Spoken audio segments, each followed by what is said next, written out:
sexy back. We're bringing sexy back. Let's get it started. Harder, won't you give it up?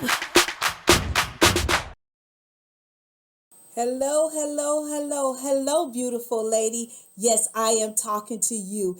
It is Thursday, and you know what goes down here on Thursday. Wife Life with Dr. Gail goes down here on Thursday. So do me a favor. Make sure you hit the subscribe button and the little bell right next to it so you'll know when I go live.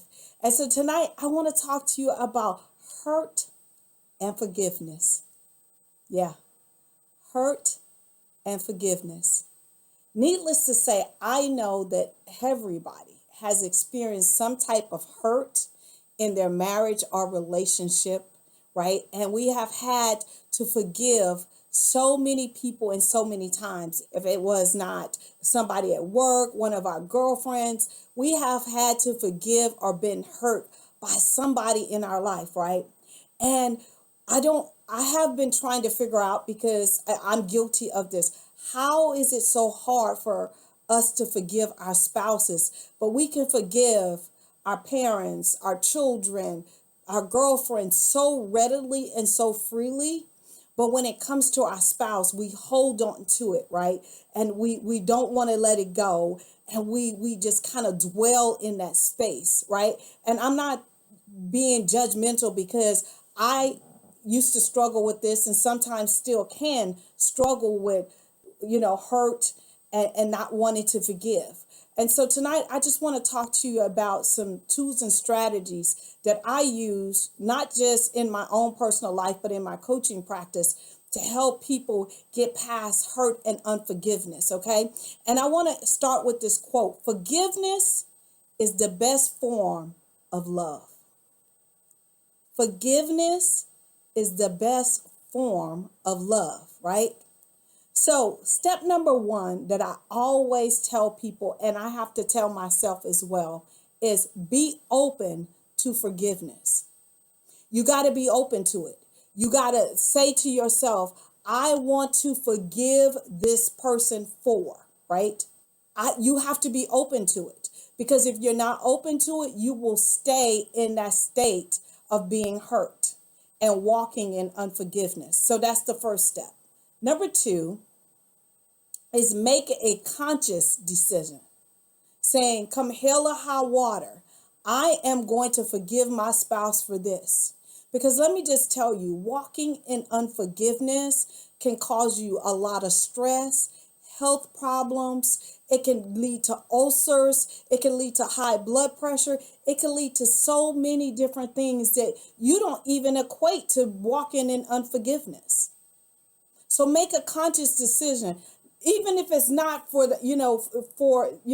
for them, make it for yourself, because you want to remain healthy and sound, right? You don't want to be stressed out all the time.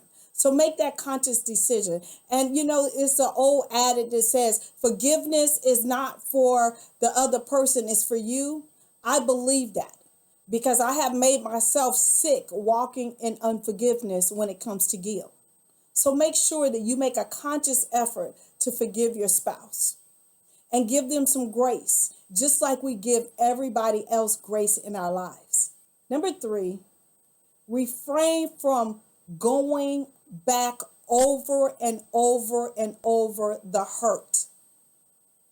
Because a lot of times when we keep opening a wound that is trying to heal, we keep putting ourselves back in the situation, and we keep re-hurting ourselves over and over and over again, right?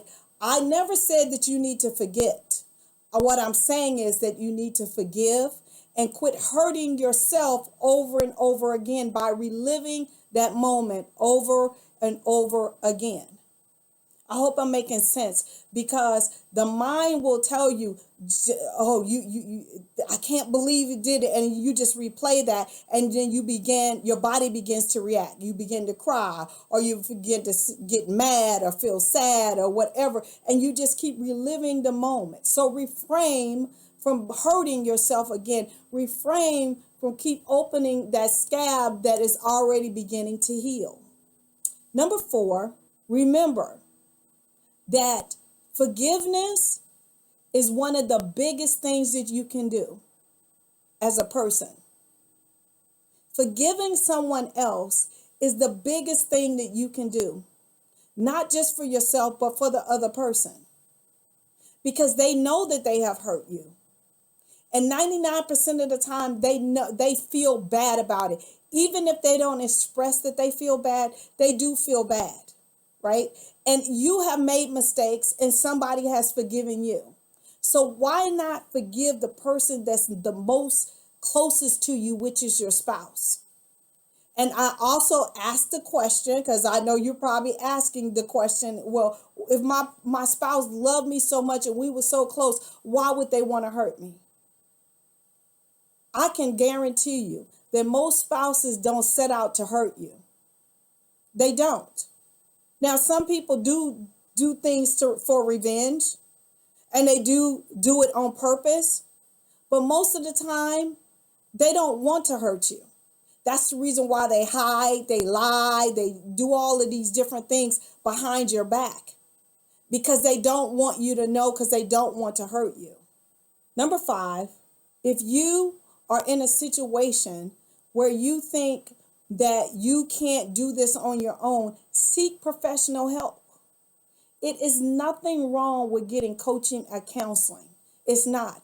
Invest in yourself. Forget investing in your marriage. Invest in yourself so you can walk free from being unhappy and walking in unforgiveness and making yourself sick and stressed out and reliving the moment. If you can't get past it, invest in yourself and get yourself some help.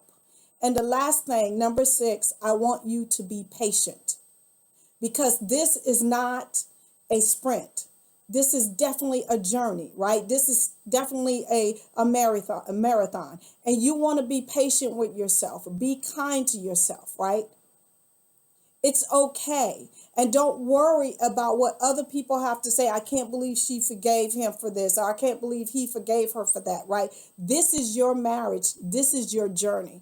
But you can be healed and be whole and continue in your marriage. And you don't have to stay hurt and walk in unforgiveness until the end of your marriage. You just don't. And I pray that you implement these steps and that they have opened your eyes that there is life after hurt and being hurt in a situation. There is life. There is forgiveness. There is love. There is compassion. It's all of those things after that, right? I love you to pieces. I hope this helped.